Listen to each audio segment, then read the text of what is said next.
Salut à tous et bienvenue dans cette nouvelle vidéo de la chaîne des Geeks des chiffres. Aujourd'hui, on continue notre parcours de formation sur les bases de la compta. Et on va traiter, après avoir regardé à quoi sert la comptabilité, comment fonctionne la codification du plan comptable, le compte de résultat, la vidéo d'aujourd'hui, ça va être sur le bilan comptable. Alors suivez-moi, c'est parti, on va aller le dessiner.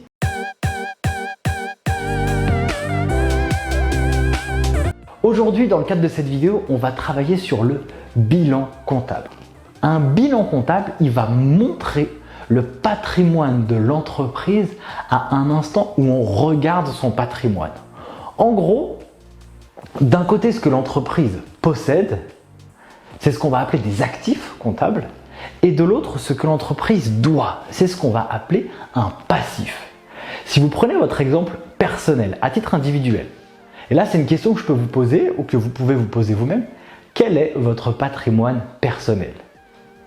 Eh bien, la majeure partie des gens vont toujours dire ça. Eh bien, j'ai une voiture, j'ai un appartement, j'ai un bateau, j'ai une villa, des œuvres d'art, des bijoux. De temps en temps, on va aussi dire j'ai un compte épargne, j'ai de la trésorerie dans mon compte courant.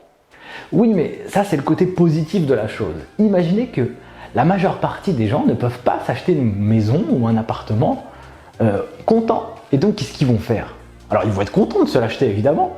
Par contre, souvent, ils vont souscrire à un emprunt pour acheter cette maison. Et si je considère que la maison vaut 100 000 € et qu'il reste 50 000 € à rembourser, eh bien, la valeur de votre patrimoine est égale à 100 000 moins 50 000. Donc, la valeur de votre patrimoine est égale à 50 000 € au final. Et donc, du coup, le bilan comptable, il réfléchit ou il a à peu près cette même philosophie. Il va démontrer d'un côté ce que l'entreprise possède et de l'autre ce qu'elle doit. Alors du coup, on va le dessiner. Dans la description de la vidéo, vous pouvez télécharger un bilan comptable qui existe. Comme ça vous permettra de voir avec une bonne écriture informatique à quoi ça correspond. Et moi du coup, je vais commencer à vous le dessiner et on va le réfléchir et l'étudier ensemble. Déjà, on va tracer deux parties. Hop.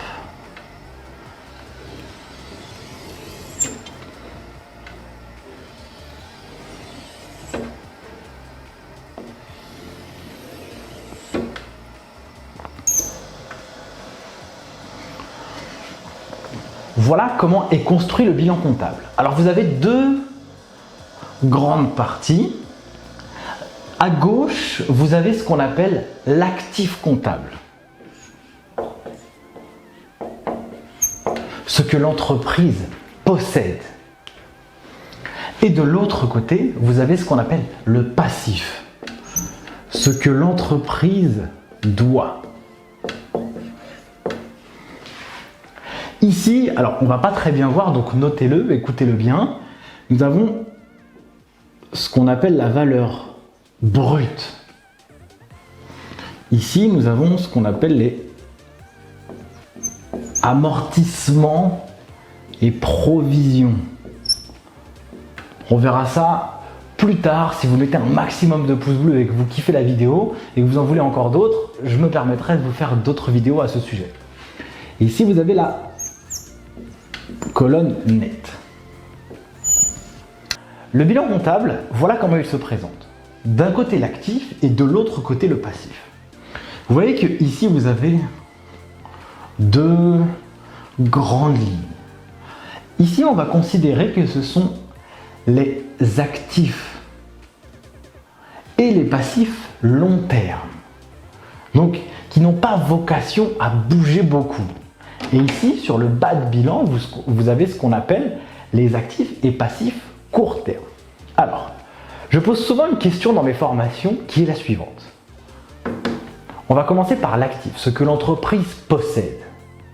Et là, je vous pose la question. Qu'est-ce que l'entreprise possède qui a vocation à rester durablement dans le temps dans l'entreprise? Eh bien, il y a un terme qui existe qu'on appelle les immobilisations.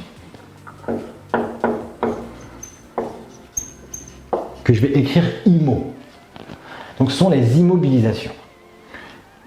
Quel type d'immobilisation existe-t-il dans l'entreprise? Quelque chose qui est assez évident, on va souvent dire des machines, des bâtiments, du mobilier, une voiture ou des voitures, des camions, bref. C'est ce qu'on appelle les actifs ou les immobilisations corporelles, c'est-à-dire qui ont du corps, qui se touchent. Et ça, c'est très important. Donc d'un côté, on a les IMO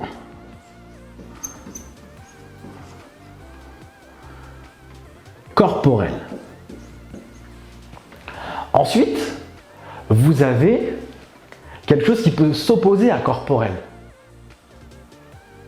Eh bien, ce sont les IMO incorporels, qui ne se touchent pas.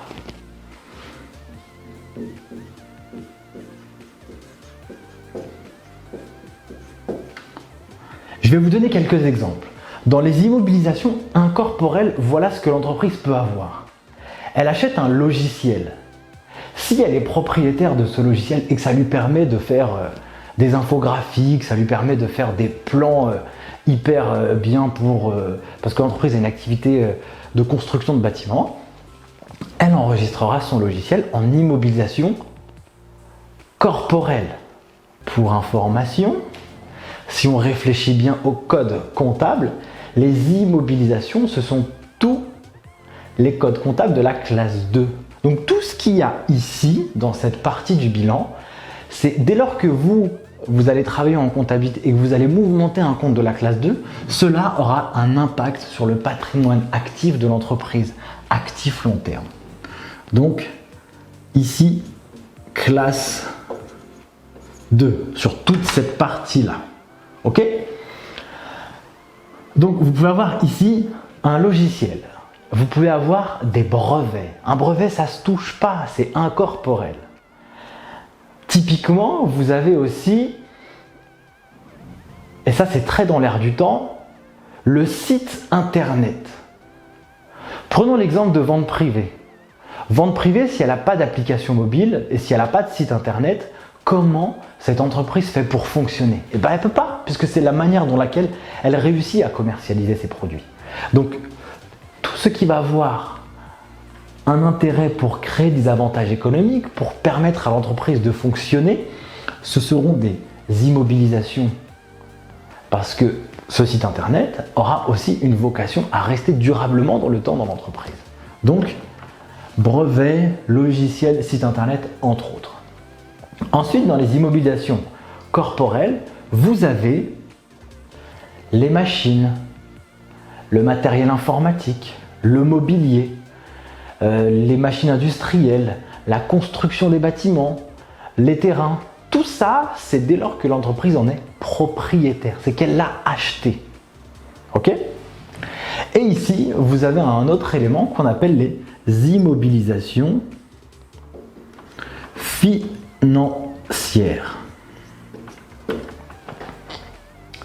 Une entreprise peut acheter des actions d'une autre entreprise.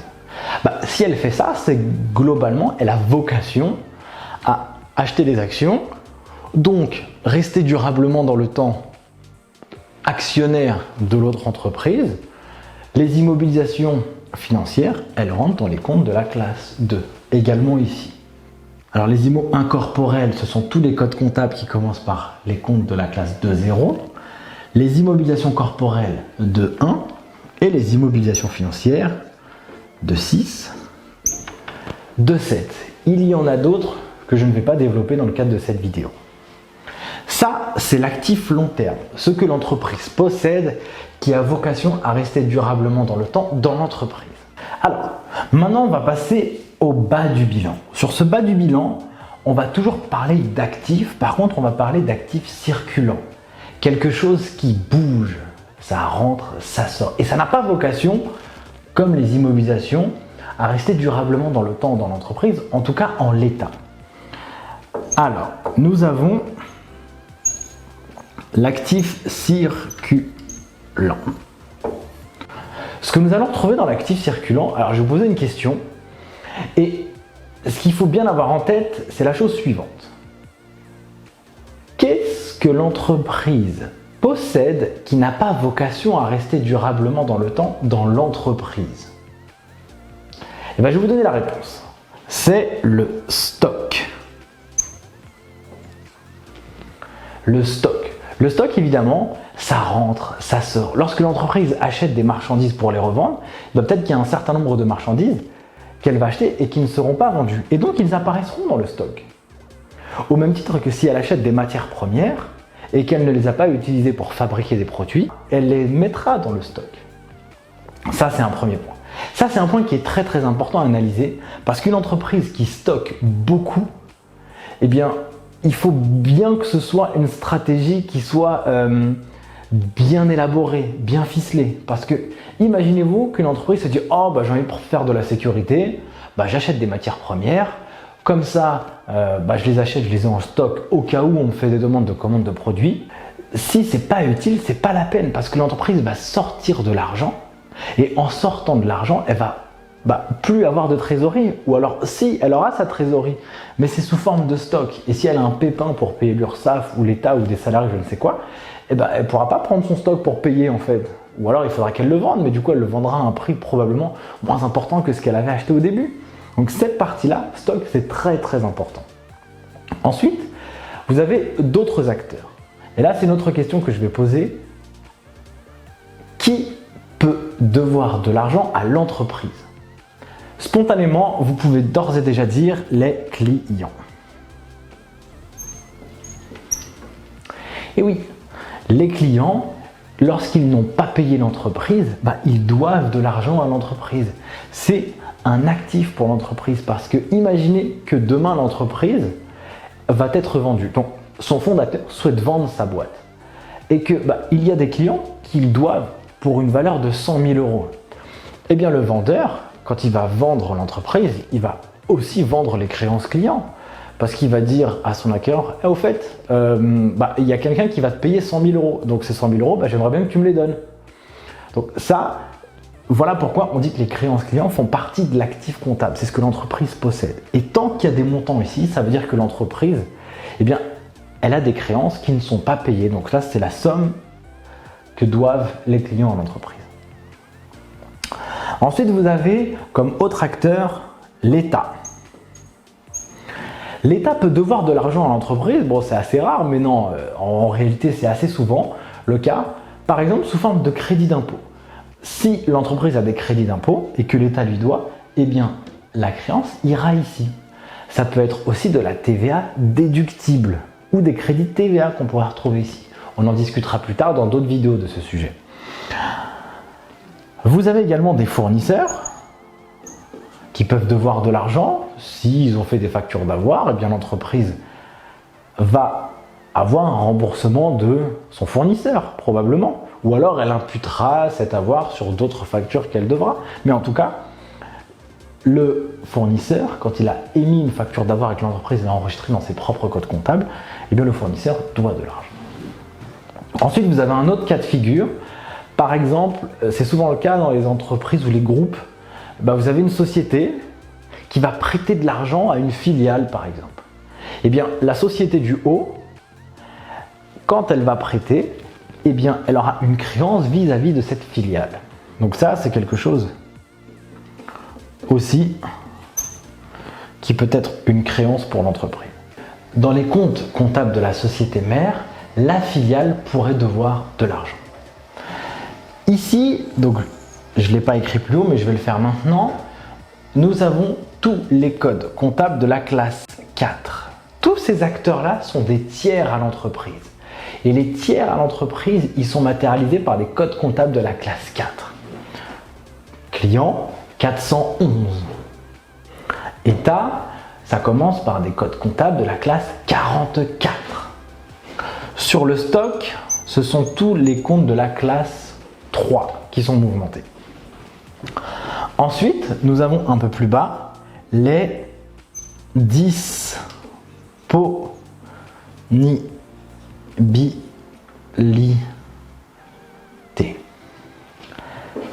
Il y a d'autres choses encore dans l'actif, mais là je pense que c'est assez nécessaire de regarder tous ces éléments-là qui sont indispensables et qui sont assez communs.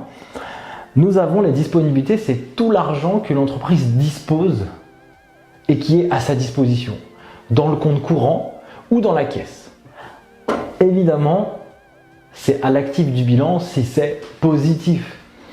Si l'entreprise a un découvert bancaire, eh bien, elle ne peut pas être à l'actif du bilan. C'est l'entreprise qui devra à sa banque de l'argent. Donc là, c'est uniquement si c'est positif. Maintenant, je vais passer de l'autre côté. Là, on a vu tous les éléments de l'actif, actif long terme, actif court terme, ce qu'on appelle l'actif circulant. Maintenant, je vais passer au passif. Dans le passif, nous avons le passif circulant. Et là, je vous pose une question. À qui l'entreprise peut devoir de l'argent? Spontanément, vous direz les fournisseurs. Et vous auriez raison. C'est ce que nous aurions ici dans les dettes fournisseurs. À qui d'autre l'entreprise peut devoir de l'argent? À l'État. Lorsqu'elle doit payer ses impôts, lorsqu'elle doit payer sa TVA collectée. Ça, c'est ce qu'on appelle les dettes fiscales.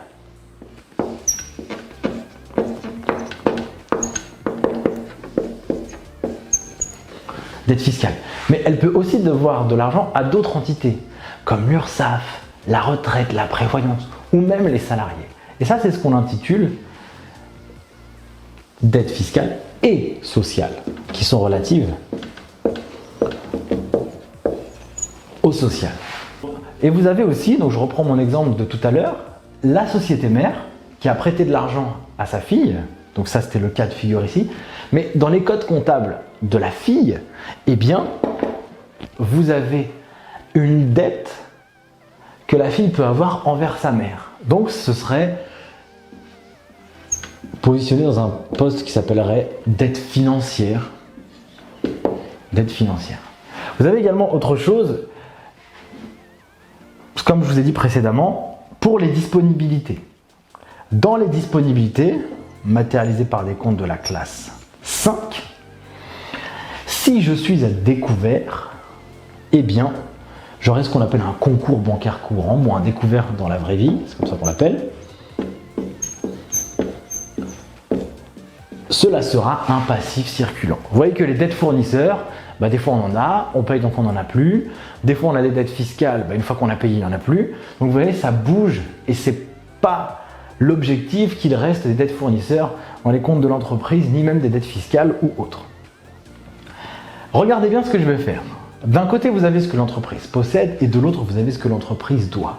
Eh bien, c'est ce qui reste à l'entreprise. Et ce qui reste à l'entreprise, eh bien, c'est ce qui reste à ceux qui ont fondé l'entreprise, les créateurs, les entrepreneurs, qu'on appelle les associés, les actionnaires. Ici, vous retrouverez les moyens de financement à long terme. Ceux qui n'ont ces moyens-là n'ont pas vocation à bouger comme on l'entend. Alors, voilà ce que nous aurons. Nous aurons le capital social. Capital social. Ici, vous avez tous les codes comptables de la classe 1. Vous en avez un peu ici, mais on ne verra pas ça dans cette vidéo. Vous avez le résultat de l'exercice qui peut être positif ou négatif. Et où est-ce qu'on retrouve le résultat de l'exercice? Eh bien, dans le bilan comptable, la différence entre les produits et les charges, les comptes de la classe 7 moins les comptes de la classe 6, représente le résultat comptable qui vient ici. Il peut être positif ou négatif. D'ailleurs, c'est le seul endroit avec le prochain poste que je vais écrire que l'on peut retrouver des insignes ou des chiffres négatifs dans le bilan comptable. Vous avez ce qu'on appelle le report à nouveau, qui peut être positif ou négatif. Et ça correspond à la somme des résultats des exercices antérieurs, passés, qu'on viendra ici. Donc dans l'exercice d'après, le résultat de l'exercice de cette année viendra se mettre dans le report à nouveau de l'année d'après, et vice versa, et vice versa. Vous avez ce qu'on appelle les réserves et vous avez des provisions, chose qu'on ne verra pas dans le cadre de cette vidéo. Alors, ce bilan comptable, c'est très très important de bien comprendre ce qu'il y a à l'intérieur et de savoir comment il est construit. Parce que sachez que sur chacune des opérations comptables que vous allez traiter en comptabilité dans votre logiciel, eh bien, elle aura un impact sur le bilan et le compte de résultat. Car dès lors que vous allez utiliser des codes comptables, eh bien, ça viendra mouvementer les postes ici et dans votre compte de résultat vraisemblablement pour certaines parties de vos opérations. Donc, ici, vous avez, je le répète, les actifs, les passifs. Ça représente le patrimoine de l'entreprise.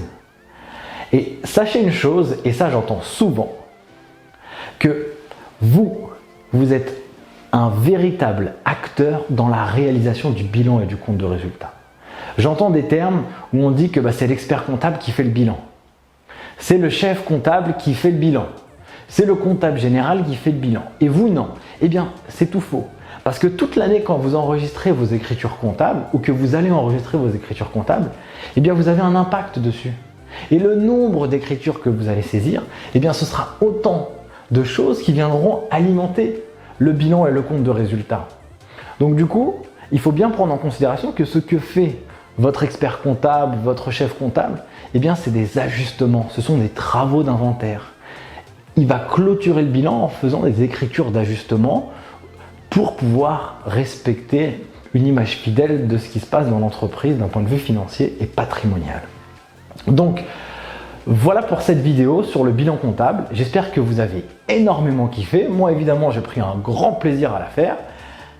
Retenez bien ça parce que ce sera très utile pour la suite, parce que la prochaine vidéo, ce sera sur l'enregistrement des écritures comptables et l'enregistrement des opérations courantes. Alors, si vous avez kiffé, n'hésitez surtout pas à mettre un grand pouce bleu en l'air, partager un maximum, écrire des commentaires, vous abonner évidemment à la chaîne des Geeks des Chiffres. Et moi, je vous dis à très vite pour une prochaine vidéo. Ciao!